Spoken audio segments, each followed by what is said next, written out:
Hey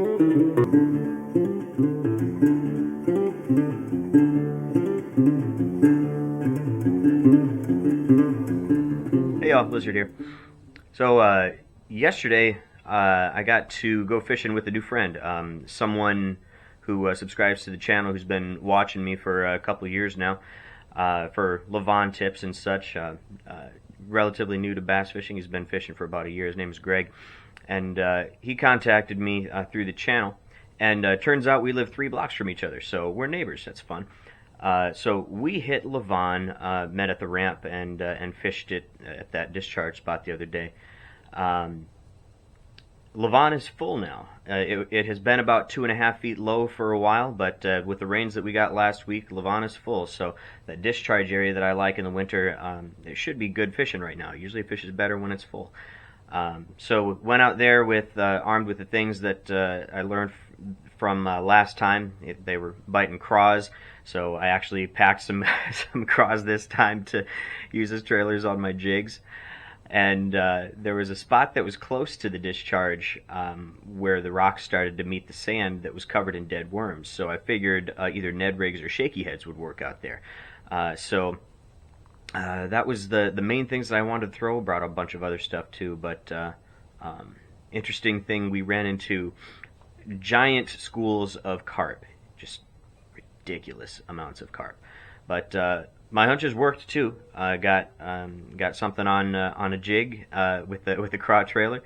I got one on a Ned rig. Greg got one on a shaky head, and drop shot always works up in there too. So the old standbys plus the things that we've learned held true. But Greg also gave me some good feedback that I really appreciated. He said that what he liked about my channel was the fact that I show a lot of the things that aren't working too, as opposed to just the things that do, and tips about the things that are and aren't, and why I switched to the things that I do. So it was really awesome feedback. It was good to hear. I usually don't hear things like that. Everyone is afraid to give tips just because they want to be positive. But if it's constructive, hell, bring it on, guys. Comment down below. Tell me if there's anything that I'm doing that you like or don't like. Tell me if there's something that you want to see that I'm not doing. Part of the reason I do this is for my own benefit. Just journaling type thing, log. I can go back and see, a year from now, what they were biting a year in the past. But other things is, for you guys to learn, not only just general things, but also what's working on Lavon. So I know a lot of you who are subbed or do so because of Lavon. So let me know. Anyone who fishes Lavon, do y'all know what this area is? This is, let's see, just to the east of the ramp at the Elm Creek Park ramp. This area, it appears to be a discharge, a runoff from somewhere, but I can't tell where, looking at Google Maps. The images on Google Maps and Google Earth show water flowing, but there's none right now. And after all the rain we've had, if it was rainwater runoff, it would be coming. But there's not a plant nearby. I'm just not sure where it comes from. It's obviously not coming now, so I'm just puzzled. But this whole area in front of it is just dirt shallow and covered in all this chunk rock, because I have bumped up my prop several times, and I'm 100 or 2 yards from from where the rocks are surfacing out there. So I don't know. It would have to be flood conditions to be fishable. But if anyone knows what this place is, where that water supposedly comes from, let me know.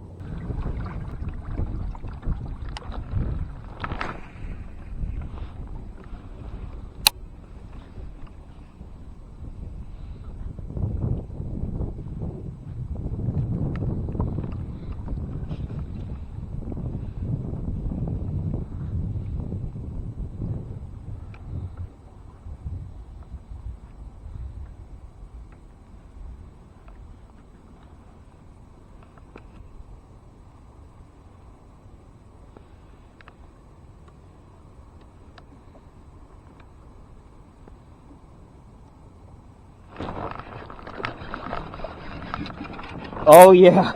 Oh, that's a big ass catfish. No, it's not. It's a buffalo. Buffalo carp, man. Ate my jig. That was one soft-ass hit. I felt weight, but I felt no shake or pull or anything, and then my line just started swimming away.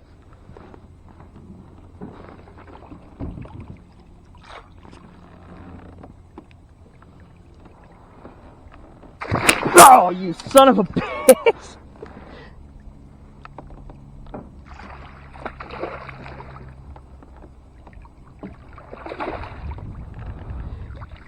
He doesn't fit in my net.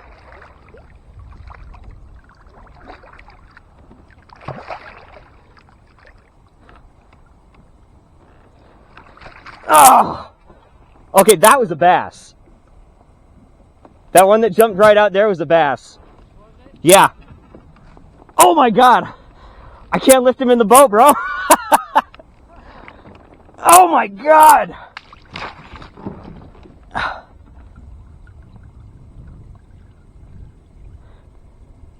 Oh. 11 pounds. Not the 11-pounder I was after. It's been a long time since I had a fish that heavy on a rod. Yeah. That's kind of what I figured they'd be biting. At least the carp would anyway. I figured if nothing else I'd get a carp, and I did. But closer to the rocks over there where the water was clearer last time, there are a bunch of holes down there where the carp were digging them out. Alright, I'm going to move on to some search baits that are hopefully going to separate the carp from the bass for me. Because carp, they generally don't like to chase much. They're just kind of opportunistic, where the bass, if they're in a feeding mood, which the minor is starting pretty soon, I think, they're going to be more aggressive towards things that are moving. So this blade bait, if the sun would come back out, sorry, oh shoot, I'm drifting into your line, I'm sorry dude. If the sun would come back out, put some reflection on this blade bait, I'm just going to hop this across the bottom.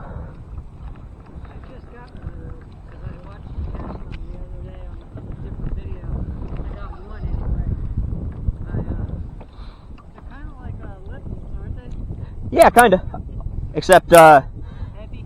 Yeah, they're heavy, and you know, you're fishing bottom contact more, where you know, these will sink straight to the bottom, where a lipless will go a little bit slower.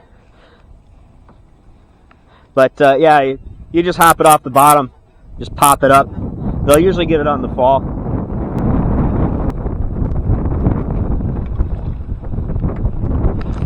Oh, I missed it.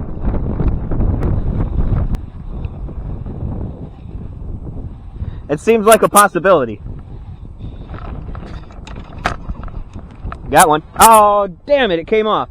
I foul hooked it. I can see its scale. That was a buffalo. What? Another carp? Yeah, a buffalo. I literally ripped a scale off. It's sinking right now.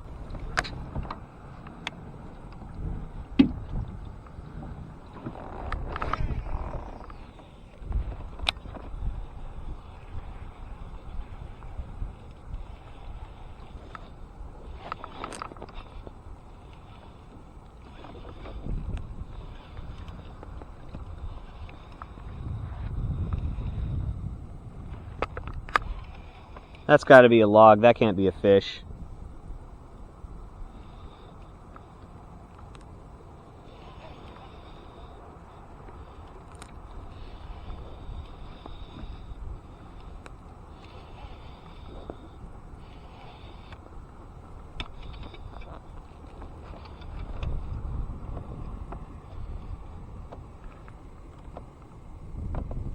What the hell did I catch? What the hell did I catch? What the hell did I catch, dude? What the hell did I catch? Oh my God. I don't know, it's big. It's taking me on a ride, and it is pull and drag. I don't know.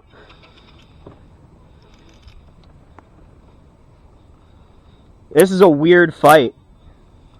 This is a really weird fight. It's not head shaking. I know damn well it's not a bass. It's not a cat. It's not a drum. It's got to be a carp or a gar. I wonder if I got a big old gar. I'm going to try to get away from the stuff here. This is going to take a while, bro. I don't know. It's huge, bro. It is huge.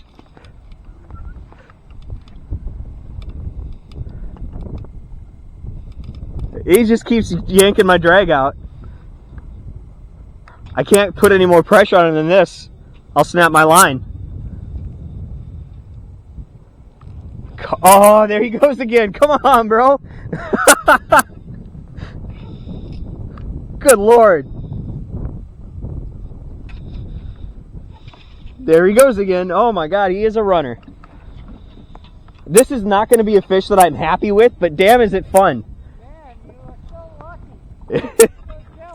Oh, there you go. Dude, blade bait, bro. Blade bait. I got it. I don't know if I'm going to be able to land this thing. I only got a glimpse at it once. It looked dark. That's why I think it might be a gar.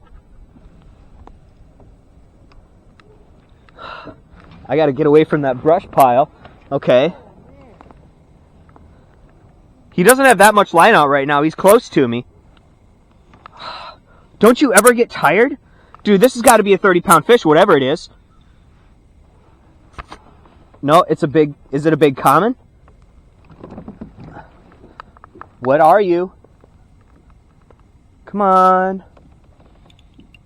Oh, I saw your tail. It actually doesn't look that long.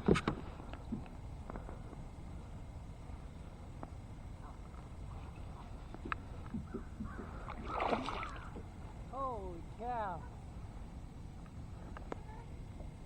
No, don't go in my prop. Don't go in my rudder.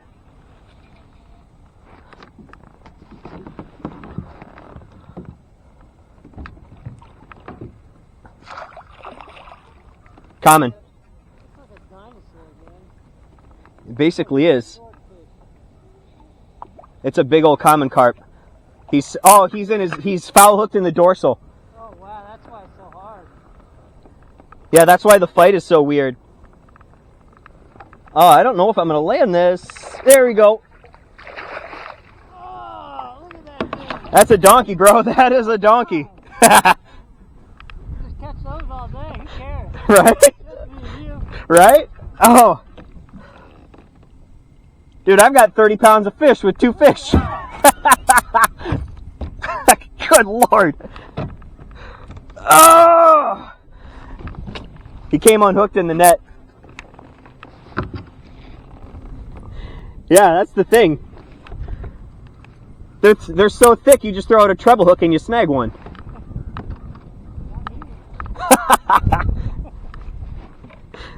Oh my God.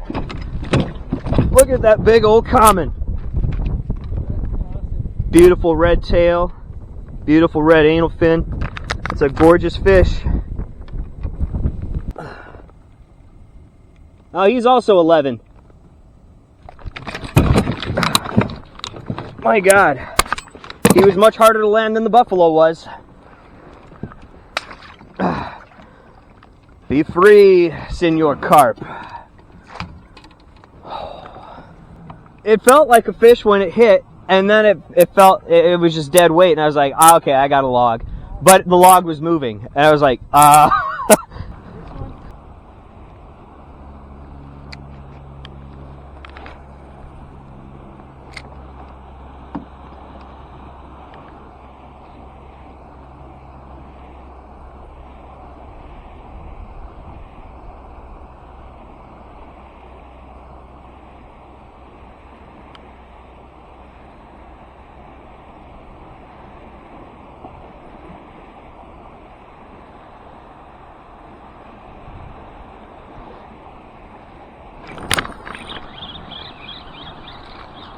Tinker!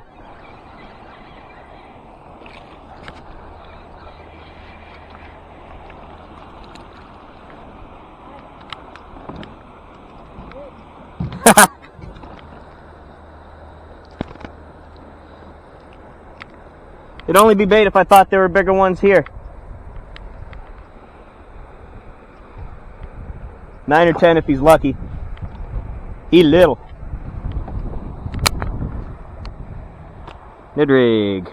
Peanut butter and jelly.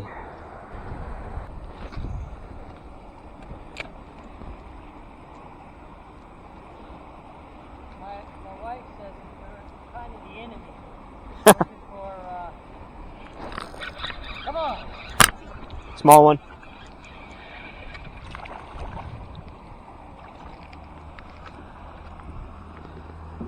It's ringing true though. Like I said, I always get a dink in here. That is the dinkiest dink. That guy's like 7 inches. Look at that turd. Robo worm, bluegill color. That depends on how far my target is from me. So I'll open my bail and keep my finger, you know, on the line like so, and I'll kind of slingshot it like this. Oh,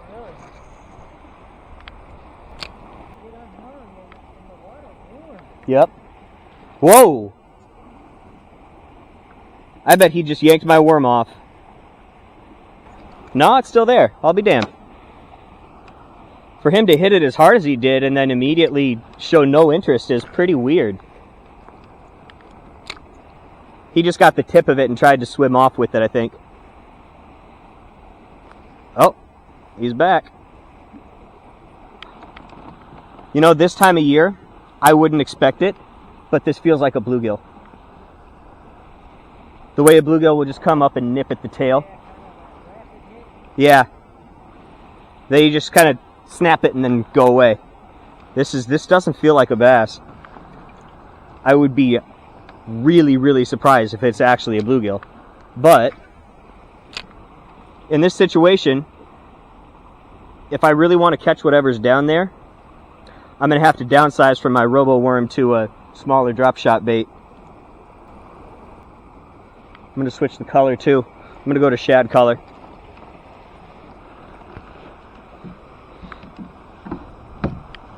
My favorite drop shot bait is KVD half shells. The green pumpkin half shells have been super successful for me.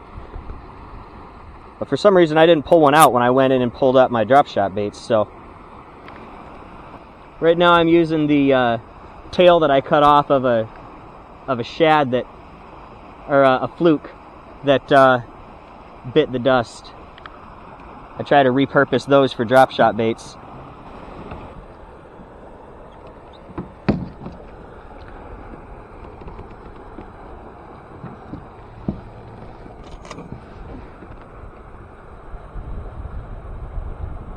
Clear water with the sunshine, and I try to go more natural, but this watermelon red, the red flake in it, always works better when it's sunny than a green pumpkin would.